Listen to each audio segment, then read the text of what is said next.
Hello and welcome back to Rage Gaming and welcome to Lies of P. The new Souls-like is finally here, and with its own take on the genre, with its own unique flair to the world that it's set in. I do think this is a very cool setting and story. This weird take on the story of Pinocchio, it's fun. Having said that, it is blatantly Bloodborne with a different skin and pretty much all the same mechanics you'll experience in a Soulsborne as a true Souls-like, pretty much taking what is that and slightly adding to it. But what it does add is interesting. There's the lie system, there's a story and setting, and a few interesting combat mechanics. Knowing these details is going to be very helpful because it's still a Souls-like. These games can be challenging and punishing, and so a quick starter guide to help people get introduced and me explain these various systems tied to it hopefully should help you. And of course it'll be as spoiler free as possible. So with that explained, let's begin. Let's kick things off with dodging or blocking as the two main ways to avoid damage. Blocking, you will take some damage but reduce it, but take some chip damage. Meanwhile, dodging, you'll completely avoid all damage. The problem is dodging's actually not that great in this game. You'll still get hit by tracked attacks, the distance you go doesn't seem to be very far, and of course dodging consumes stamina, whereas blocking seems to be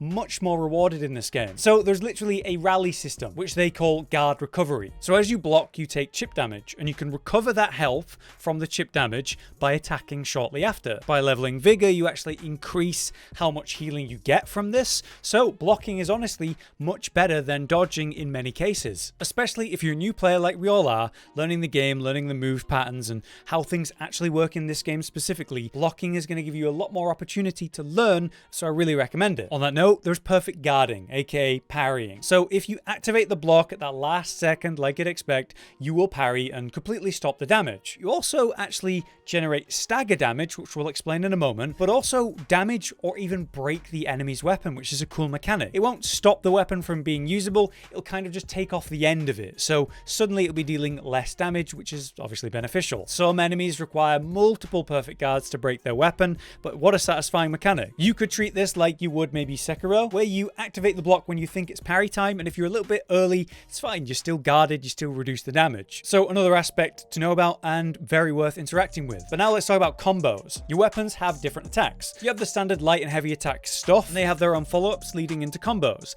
Light combos, heavy combos, and so on. Now there's a neat detail here that you can mix and match your combos to find something more effective.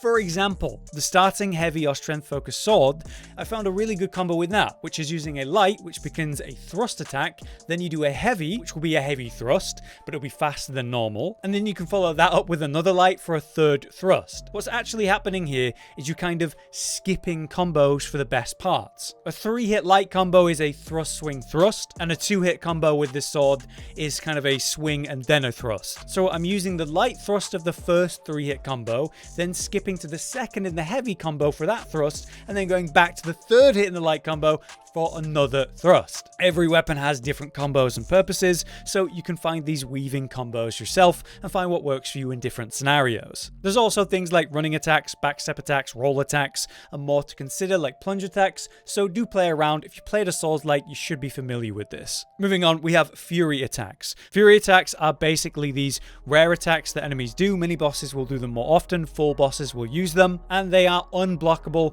attacks that you're going to need to fully evade and get away from, or perfect guard to stop them. It's much easier, and that's my advice, to back the hell up, especially in a boss fight, to get away. Watch their fury attack and see the timings, and if there's a second part or even third part to the combo, so you know how to actually perfect guard it. Then you can go for perfect guarding later on. I would strongly recommend that you use the weapon art system called Fable Arts defensively, specifically for fury attacks, but we'll talk about that in a moment. Let's talk about the stagger system first. This concept also comes from Sekiro, the posture system. I am a fan of it though, and we're seeing it more in Souls-likes. Basically, as you fight enemies, you build up stagger, and eventually they get this kind of white flashing bar over their health bar, at which point you can do a charged heavy attack, and that will cause a full stagger, leading to a critical attack like a visceral attack as a follow-up. When you successfully do this, you will see a glowing red visual on the enemy, which is kind of like these 3 claw marks, and that means you can go for a critical. Backstabs exist in this game as well, so let's talk about fatal attacks.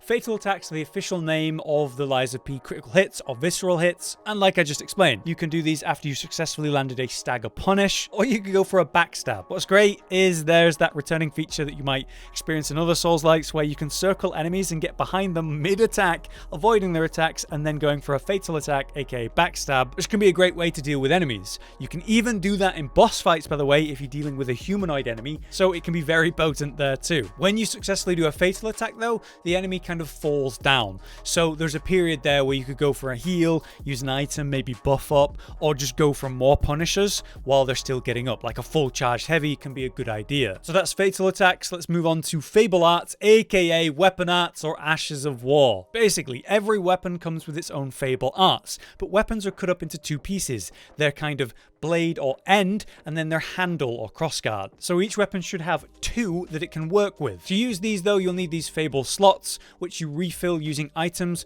or through passives as you progress the game, or by simply attacking to fill the bars. Different Fable Arts require different amounts of Fable slots, like some combos can be used for just one, or with 3 you can do a full 3-hit Fable Art combo. There is a weapon buff that I got where I juiced up my weapon with lightning damage, and that cost 2. In general, don't save these. Use them a lot because you generate them quite quickly as you go through levels and attack. Use them on weak enemies. Get comfortable with how they work and how often you fill and actually have access to them. Then, when you understand them, you can save it a little bit for, say, mini bosses, stronger enemies, or full bosses. But yeah, just use them. Get comfortable with them. You get them back all the time. But I did just mention there's 2 sides to a weapon, and that's how you decide your Fable Arts. So let's now cover that. The equipment, the weapons. In Lies of P, we can break down and rebuild weapons, splitting them up from their handle and their head. You can use this feature at any Stargazer, aka the bonfires, but first you'll have to progress the main story all the way to the second boss. Now after you defeat it, you will get the ability to actually start modding and messing with your weapons. To get the most out of your weapons and playstyle in this game, you want to do this. The weapon handles actually set the weapon's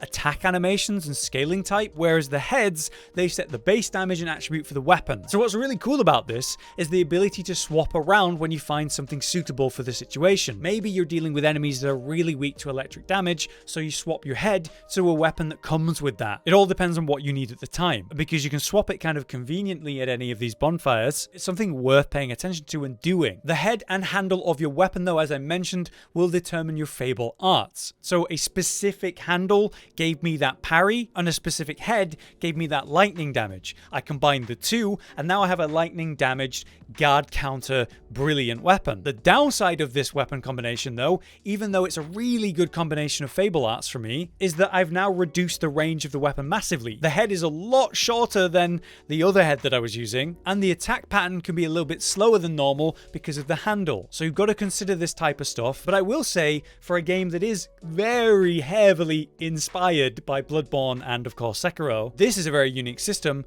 and a really cool thing to bring to the table for Souls-likes in general. Moving on, we have the other weapon, your arm. The prosthetic arm that provides special abilities, yet very Sekiro style. We use these against enemies for bursts of damage or different effects. To use the Legion arm specials, you will need Legion Gauge. Each Legion arm comes with its own skills to use, and you'll start the game with a blunt fist that works well in combos and reasonable damage. Very quickly, you'll get a harpoon gun that can be used to pull humanoid-sized enemies, interrupting them, pulling off ledges, or comboing them. That works really well against the second boss, in fact, because it interrupts his combos. Very good tip there. There's going to be other types of Legion arms and ways to upgrade them. For example, when you get the arm that accesses mines that deals big AoE damage, you can mod that to increase the range of the mine explosions. So we can upgrade and change each arm beyond their original starting point too. To access a variety of arms though, you need to find them through normal gameplay, but you will unlock your second arm after the first boss is defeated. Be aware when you use up your Legion Gauge entirely, you won't be able to use the Legion arm skills for a bit. To get the gauge back, you have to rest at a bonfire again, or Stargazer, or you can use the consumables you will get a good amount of